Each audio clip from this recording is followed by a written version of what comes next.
to our premium tasting, and thank you for your interest and support in Prince Michel Winery.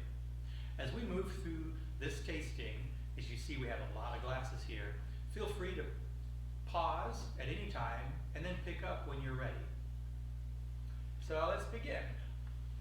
Our first wine is our Mountain View Vineyards Petit Menzang.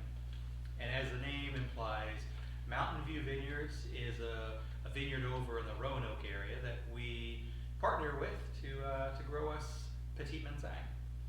And the question is, well, what's Petit Menzang? Petit Menzang is a grape that comes to us from southwest France, up in the Pyrenees region. So a very nice high altitude, makes these tiny little grapes on very loose clusters. And not too long ago, it was introduced to Virginia and has really just taken off. So many vineyards throughout Virginia are growing Petit Menzang. And it's a very versatile grape, one that can produce a great amount of sweetness. It makes drier wines. It also can be made into a dessert wine. So it's a lot of fun. You know, we do this Petit Menzang. We also do Très Bien, and we'll be doing the Très Bien at the very end, and that's made from Petit Menzang as well. So what does it smell like? For me, it has an incredible, intense tropical nose, characteristics. You know, I find citrus and mango, just a lot going on there, just layers and layers of complexity. That's a really fun wine, and you know, if you're used to tasting Chardonnay and Riesling, this is kind of on steroids. It just has luscious characteristics. You know, I might pair this with rich, kind of robust, buttery dishes. Maybe even an Asian soy dish, because it can really stand up to some of the spicier flavors. Fish, cheeses. You know, if you have a tropical fruit salad, perhaps. Just a lovely wine. Our next wine is our Barrel Select, and as that name might imply, this has been aged in French oak barrels. In fact, this is the only white wine that we have at Prince Michel that we age in the French barrels. Most of everything we're doing on the white side is all stainless steel, but we really wanted to bring in something that incorporates the barrels, and much like they do in France, you know, do a barrel fermentation and aging. So yeah, it's 100% French oak. What that's giving us is a creamy vanilla character that you don't find in some of the other whites. Yeah, the vanilla really comes out strong. It's very nice. But that changes the varieties of foods or the styles of foods that you might want to enjoy this with. When I smell this and taste it, I'm thinking of creamy sauces, maybe mushroom dishes or savory game, poultry. Anything that might be earthy or smoky tends to go really well with wines that have been aged in the barrel. Again, I'm not looking for this wine to taste like, you know, you're licking a piece of wood. I want that oak influence to be more on the subtle, creamy vanilla characteristic, and I think that comes out really nice. The next wine is our Harmony, and Harmony is a word that we asked our wine club some years back if they would come up for a name that embodies a blended white. So while we did, you know, a Petit Menzang and a Chardonnay, this one actually is a blend of 4 different varieties together. And so it's a Viognier, it's also a Chardonnay, it has Petit Menzang and Traminette. Now, Traminette is a grape that it's a relative of Gewürztraminer, and if you're familiar with that variety, it's a kind of a spicy flavor.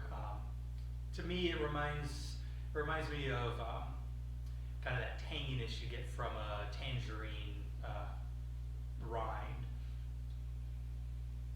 Yeah, so that one has a lot of layers going on as well. You imagine the Petit Manzange brings a lot, the Viognier brings a lot, that Traminette. So this one, dried fruits perhaps, rich smoky dishes, heavy soups, even shrimp and grits. We are in the South, and we've had some really nice pairings, and shrimp and grits with Harmony is a match made in heaven. All right, so now we have some reds in our premium tasting. This first one is our Silver Creek Orchard Petit Verdot. And Silver Creek is a wonderful little vineyard down in Nelson County that's been providing us with different red varieties and some white varieties for some years. Petit Verdot is one of my personal favorites. When I smell this, I get an intense kind of blueberry, even wild violet, some earthiness there. The nice thing about Petit Verdot is that it doesn't have quite as many tannins as, say, some of the other red varieties. So it's a soft, soft and fruity, which is a perfect match. Now it does go to the barrel for some time, and that brings a layer of that vanilla spice to this. So it really is a tremendous kind of coming together on that.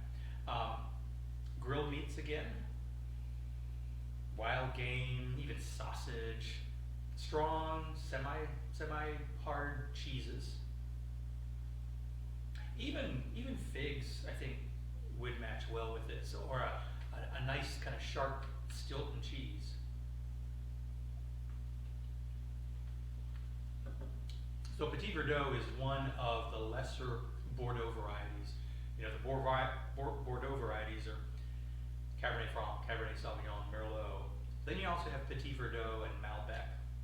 And those last two were used in very small quantities, just for kind of, artistic nuances that go into the blend. But Petit Verdot brings in a lot of color and that kind of earthy blueberry character.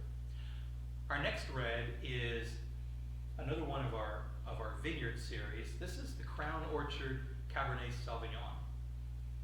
Crown Orchard is a vineyard that, if you're familiar with Charlottesville, you're driving up to go see Monticello, it's that really steep road right to the right, kind of near Mitchie Tavern. They're on the top of the world, and they grow some of the most flavorful Cabernet Sauvignons in Virginia. I'm getting earthy aromas, notes of spice and cherry, kind of cedar plank, and some vanilla. Vanilla's coming from the barrel. But there's some really nice toasty notes there. Well, this will stand up to some really nice, grilled meats, red meats that are heavy on spices. Maybe even some charcuterie and wild game, something with a lot of flavor that's going to stand up to the Cabernet Sauvignon. Now this Cabernet Sauvignon is aged a lot longer than our normal Cab Sauv, and because of that, the tannins are a lot more mellow. This is just a treat. Speaking of treats, our next wine is the Symbios. And our Symbios is what we tried to emulate an actual Bordeaux wine. So trying to use the Bordeaux varieties that we can find available, which is Merlot, Cabernet Sauvignon, Cabernet Franc, and Petit Verdot. We've done this for many years. We don't make it every single year. It really warrants only if the vintage is above par. It has to be a really high quality growing season. Each of these varieties is produced separately and then put into oak barrels as single lots. And then about 1.5 to 2 years into the process, I'll go through and I'll pick the best barrels and then assemble the blend. The blend changes every time we make this. So some years it could be heavy on the Cabernet Franc, some years maybe more Merlot. But the idea is, again, to make the best wine possible using those Bordeaux varieties. Very nice. So this one brings to mind pairing with salty cheeses, something that's going to bring some spark to the pairing. Also, fatty meats. So I'm talking prime rib or dry aged ribeyes. Yorkshire pudding. It's kind of that typical English pairing there. Basil fettuccine, something with a lot of flavor, but not too much flavor. We don't want to overpower that wine. The last red that we have in this category is our port. Now, I can't necessarily say port. It's a protected name in Portugal. So we say dessert wine. But it's made in the style of the true Portuguese ports. So this one is, depending on the vintage, sometimes we use Zinfandel, sometimes we'll use Merlot or Syrah. And we try to get a little bit of Tanat, maybe mixed in, and Touriga, which Touriga is a good Portuguese variety. So what I'm getting in the smell is this elegant, opulent, very aromatic characteristic. Port is a fortified wine, so there's brandy mixed in, and there's sweetness left over from the vineyard. It didn't quite ferment all the way, but the brandy brings an element of layers of alcohol. It brings it up to about 18% alcohol, but there's a velvetiness there. You know, this is, to me, an after-dinner drink. You know, a blue cheese Stilton, a strong white cheddar cheese, maybe some dried fruits. Might be able to pair this with a dessert. Chocolates, hazelnut. I mean, those are perfect pairs with a nice port-style wine. Lastly, we switched to our final white wine, Trevian. Again, that's a proprietary word that we came up with. It is the sister to the Petit Manzange we tasted at the very beginning. This is done in a late harvest style. Now in Virginia, we can't leave the grapes hanging on the vine until December. The birds and the bees and you know, everything would take their toll. So what we've done is we pick the grapes during harvest and we put them into a freezing situation. We freeze the grapes and come back to them later in the year and press off the juice from frozen grapes. And what we're left with is this super concentrated, a lot of sugar, a lot of acidity, and a lot of flavor, much like you get in a late harvest. Much like the Petit Manzange, but on steroids. I'm getting tremendous amounts of honeysuckle and golden raisin, apricots, and a pronounced sweetness. So this is certainly a little sweeter than anything we have here, but what a wonderful way to finish the dinner or the dessert. This, you know, I'm thinking pound cakes, soft goat cheese perhaps, dried fruit, maybe an apple tart. Yeah, that's a you know, wonderful finish to the evening. Well, that concludes our tasting. Hope you enjoyed that. I'd like to encourage all of you to chat with one of our associates to find out more about how you might want to join one of our wine clubs. We offer some fantastic discounts and deals throughout the year. Cheers.